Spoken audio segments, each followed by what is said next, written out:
5 friends set out for a relaxing camping trip to celebrate their graduation, but things took a chilling turn when they began to notice something off. It started with strange red flashes in the sky and escalated when they realized there were 6 chairs around the campfire, despite only 5 of them being present. The eerie feeling grew stronger as the night deepened, and when one of them, Eric, went missing, they found his blood-soaked sleeping bag in his tent, his body twisted in a grotesque way. As the group fled the campsite in panic, they discovered a horrifying truth. There were only 5 of them, but they couldn't explain who the extra person had been all along. Was it a trick of their minds, or something more sinister in the woods? As they raced to escape, they were hunted by an unknown force, unsure who, if anyone, would make it out alive. What really happened on that camping trip? Who, or what, were they running from? Watch the full story unfold and unravel the terrifying mystery. There were bright flashes of red in the sky. It's as if someone was waving around a flare light from space, faint but noticeable. We all made UFO jokes and laughed as we nailed our tents into the ground. I knew for sure that there were 5 of us. We have all been friends since early middle school, and we're celebrating our high school graduation with this getaway camping trip. The flashes of red must have stopped randomly as we made conversation while fixing up our tents. Dave managed to put his tent together the fastest and told us he was going to find some branches for the fire. I remember how he had worked with me at the local gas station last year. We used to do the night shift together, and it had made working at a desolate gas station much more fun than it was supposed to be. There was also Eric in the corner still reading his tent manual, fidgeting with his signature round glasses. I wasn't as close with Eric as I was with the others, but I still remember sitting with him in math class and copying his homework one time. Ava was also there talking with Sally, my cousin. Both had decided to team up and work on one tent at a time. I also have clear memories of them, hanging around at school in our usual places. In fact, I even knew Ava's younger brother as he used to beg to go with us wherever we went. I bring all this up because I'm sure that there were 5 of us, including me, and that I knew everyone in the group. So Dave had went to get some branches as we pulled out some foldable chairs and set them up around the fire pit. I remember feeling uneasy as the sun set and darkness began to consume the forest. The shadows of trees elongated around us as the minutes ticked by. Eric went to get a flashlight from his bag while we wondered what was taking Dave so long. He appeared soon after, the harsh, rustling sounds of the bushes signifying his return. We were all buried in our chairs at this point, covered by our jackets. The temperature had dropped quickly and a slight breeze was beginning to pick up. "Geez, you guys weren't even bothered to pull out a chair for me," Dave said as he arranged all the branches in the pit. We had set up 5 chairs around the fire. I tried to rationalize the situation, but no matter how hard I focused, my head felt like it was underwater. I had perfect clarity up until that moment, but when I tried to focus on why 5 chairs were occupied, when Dave hadn't sat down yet, my head seemed to just stop working as if something was reaching in and pulling out my thoughts. Instinctually, I felt even more uneasy now, and I had placed why. The whole forest had gone dead silent. I looked around at the faces of the others, and could tell that they had felt the same. Eric was fidgeting with his fingers, trying to scan around the group and spot the extra person, but it was futile. I scanned every face, each etched in worry and frowning in frustration, except for... "It's... all right, I'll get the chair myself," Dave said, breaking the silence and somewhat alleviating the tension. I got up and offered to help him. He looked into my eyes and nodded knowingly. We headed away from the fire pit towards the tents, but I kept my eyes glued on our group. "How many people are here?" I whispered to Dave as he looked around and realized that we had indeed only packed 5 chairs. In fact, every person had brought with them their own chair. They were heavy to carry, and we wouldn't bring any extra needlessly. "There's 5, right? I mean, there's 5 chairs," Dave replied. His voice wavered as he spoke. "No, I just think maybe one of us forgot our chair," I said. My mind was struggling to address the issue head-on and now sought to find rational excuses instead. I didn't quite feel in control of my thoughts.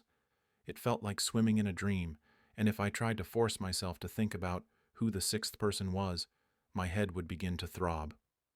"Yeah, that sounds about right, actually." When we walked back to the fire pit and circle of chairs, 2 chairs were empty. One for me and one for Dave. Everything was adding up now, even though we all agreed it wasn't before. Sally suggested we were all probably tired after the long hike to get here, and probably just needed some sleep. She could have been right. We were all sleep-deprived from waking up very early today to make it on time. Ava brought out the drinks. The whole 6-pack was emptied. We all moved closer to the crackling fire for warmth as we took sips from our cans and reminisced on memories of last year. Ava was in the middle of telling us about that one time she was home alone with weird things happening in her house, when I got these sudden chills despite the pleasant warmth of the fire. What felt cozy and safe moments ago felt wrong now, all because I realized that there was a crucial detail I missed. Who started the fire? Zrania? I asked, completely interrupting Ava in the middle of her story and breaking everyone else's immersion.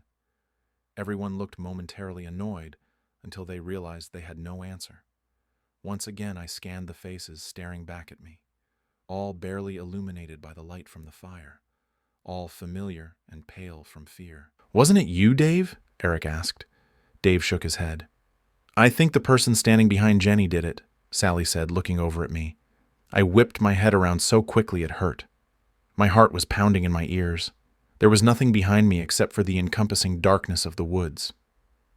Staring at those tall, dark trees behind me made me feel exposed. I felt like a lost bird in a vast field. "Wait, I don't know," Sally said. Her eyes had gone wide and she was shaking visibly. She continued to look around frantically as Ava moved over to her, placing her hands on her shoulders and trying to calm her down. "I think we should leave this place," Ava stuttered. "Yeah, something just doesn't feel right, but I can't put my finger on it," Dave said. "But it's so dark out in the forest now. We'd probably get lost if we leave now." Someone else said, "Yeah, I think we should stay the night and leave as soon as we can tomorrow." Eric agreed. I tried to protest, but realized Eric was right. The woods harbored an oppressive darkness within which navigation would be near impossible. "Let's not sleep in our separate tents just to be safe," Sally said. We all agreed. We only brought one-person tents with us, but we could squeeze 2 if we tried. That way, no one would be alone at night. Following this conversation, we all got up and made our pairs. I went with Dave and Sally, always went with Ava. Eric kept complaining that he didn't have a pair, but we reassured him he did. He wouldn't accept it. I feel like at some point we all realized that there were only 5 of us, and suddenly we were all huddling up in the middle of the clearing. "Why do we keep thinking there are 6 of us here?" Eric asked. Sweat was dripping down his face despite the cold. We had nearly left him all alone on his own under the assumption that there was another person. My stomach turned as I squeezed my eyes shut and tried to mentally recap everyone here. My head throbbed, but I kept pushing it. "There's me, Dave, Eric, Ava, Sally, and..." I was pointing at each of them as I said the name. I retched and emptied the contents of my stomach on the ground when I got past Sally. The left side of my head felt like there was a knife stuck in it. My vision was blurry. Dave held me up to stop me from collapsing, and we all wordlessly started to move towards the tents as someone put the fire out. Dave helped me into a tent while the 4 outside discussed what to do. I could only focus on snippets of the conversation as the excruciating pain beating against my skull came and went in waves. Sally had the brilliant idea of arranging 3 tents together so their openings faced together at right angles in a sort of U shape so we could sleep as close as possible and also limit the entrance to our tents. Dave was about to go to help as they worked outside, but I clutched his hand and asked him to stay with me. The tents took some time to arrange. I started to feel a bit better once everyone got settled into their tents. A quick head count confirmed there were 5 of us. Eric would have to sleep in his tent alone, but he was more comfortable with it since all the tents were very close now. Looking back now, I think he was just trying to put a brave face on for us. I regret that moment deeply, letting him sleep in his tent alone. He was always less integrated in our group and knew that none of us would pair with him. Just before going to bed, we all agreed to leave as soon as the sun rose in the morning. I remember taking one last look outside the tent into the forest before trying to fall asleep. The wind had picked up, and the tree branches were swaying gently. Beyond our clearing was just pure darkness. It felt like the trees were closing in on me. With the faint moonlight illuminating our clearing, I turned my head to look over at the 2 tents we had left out and saw someone standing next to them. Despite the circumstances, sleep came quickly and easily. Ava's shrill scream woke me up in the middle of the night. Dave and I ripped our tent door open to find Sally and Ava looking into Eric's tent. We pushed them aside. Eric's sleeping bag was rolled up. He was still inside it, his head in the center, face contorted in utter agony, the rest of his body rolled around it with the blue fabric now dripping with dark blood. Dave zipped up the door of the tent. Ava was in shock. Her eyes had become glassy and unfocused. Sally was shaking her repeatedly, tears streaming down her face. Dave picked up his torch and yelled at us to get up and run. We left the campsite behind and entered the trail we had come from. The 5 of us huddled together, Dave leading in the front as he cast his weak flashlight over the path so we could see it. All we had to help us get through this 2-hour trail was a small white circle of light. Even the moon failed to illuminate our surroundings through the dense foliage. Ava tripped and fell, twisting her ankle. We came to a stop. Someone said they knew how to splint it so we could keep going. They dragged her into the woods instead. It happened too quickly for any of us to process. Sally was about to run after Ava when Dave held her back. She struggled and managed to free herself, running into the trees to follow the echoes of Ava's screams. I was about to run after her, but Dave held me by the shoulders and shook me hard. "We need to get out of here, Jenny, please," he said. I hesitated but jolted into motion again when Sally's voice was cut off abruptly. She had been calling out Ava's name as she ran after her. Dave and I continued to run down the trail, trying to get to our car so we could get out of here. There was nothing we could do. At some point, there were 3 of us running on the trail, Dave and I shoulder to shoulder, while someone followed us closely behind. "Dave, who's behind us?" I gasped. My heart was threatening to burst through my ribcage and my legs burned. He turned to look at me. Confusion transformed into fear on his face and then into rage. "You keep running," he told me as he produced a pocket knife from his pants. He handed me the car keys, which I nearly dropped.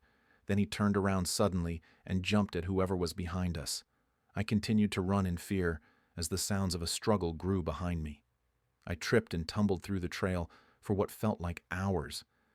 I didn't allow myself to stop. I almost cried when the trail ended, and I walked out into the familiar car park. Not wasting a second, I ran to the car and started it up, accelerating out of that forest and onto the highway within mere seconds. I'm typing this post out at a rest stop. My phone has finally regained service, and I've called 911 to try and explain the situation. I don't think they believe my version of events, but they sent a car my way regardless.